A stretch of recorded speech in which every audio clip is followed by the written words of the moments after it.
So I guess I'll start off by saying I apologize that I wasn't able to really get too much into the Civil War as far as, the battles, the generals, the things like that.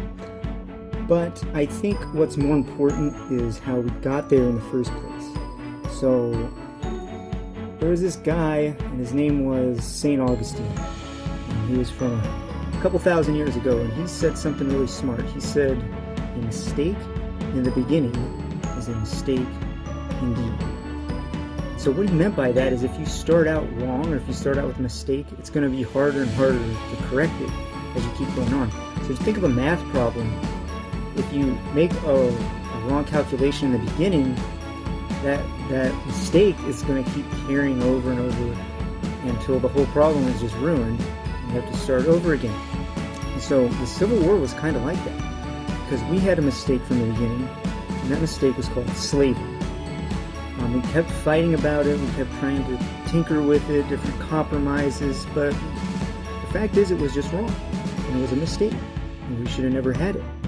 But we kept it going, and it ultimately led us to a war that killed more Americans than any other event in our history. So what Augustine said is right. A mistake in the beginning is a mistake indeed. But why is that important to know? Well, because we still have some of the same problems and the same human tendencies or flaws that we've always had that were part of the Civil War. We still have greedy people that want to take advantage of each other. We still have racism and racists and prejudice. We have ignorance in our world. That's just part of our reality. But I think the worst thing that we still have that we had back then are people that just let it go on. They're good people that know better, and they don't have the courage to stand up and say no more. That is the worst threat to our continuance as a country, is good people that stand by and they don't stand up and say something when they see something's wrong, or they're willing to just give in. So I think if you take nothing else from this class, I want you to know you have rights, like the ones we practice in our hand signals. You have to know your rights, because if you don't know your rights, you're not going to know whether they're being violated or not. You're not going to know if you're being taken advantage of. So you have to know those rights. And also remember this. The people that made sure that those rights went beyond just white, male, landowning, rich people, they didn't have any superpowers. They didn't have magic spells. They were only human, just like you. They simply had the knowledge of what was wrong, and they had the courage to stand up against it. So presidents, generals, popes, battles, all those big things, they have their place in history. What's important for you to take from this class, what I want you to understand, is that small, unseen acts of courage, that's what makes the biggest difference.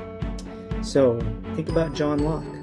He was in his basement writing about self-government. If they found out he was writing that we shouldn't have a king ruling over us, they would have killed him. Think about the people in the Underground Railroad helping the slaves escape to freedom. Think of the odds against them and the consequences of if they got caught. It was real. Just think about the women who met at Seneca Falls to fight for women's right to vote. People thought they were crazy, that would never happen. Back then, if you mentioned slavery was going to be illegal and women were going to have the right to vote and black men, what? They would think you're crazy. But there were these people that, despite those everybody against them, impossible odds, they stood up for what was right, and they had that courage to change the world.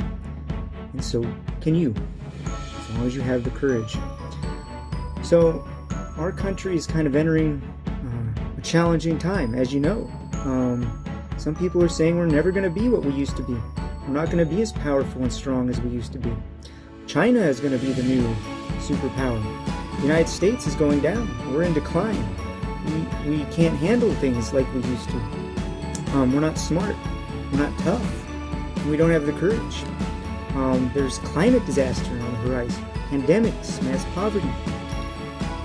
But I want you to know that just like those heroes in the past, it will be up to you to prove those naysayers wrong.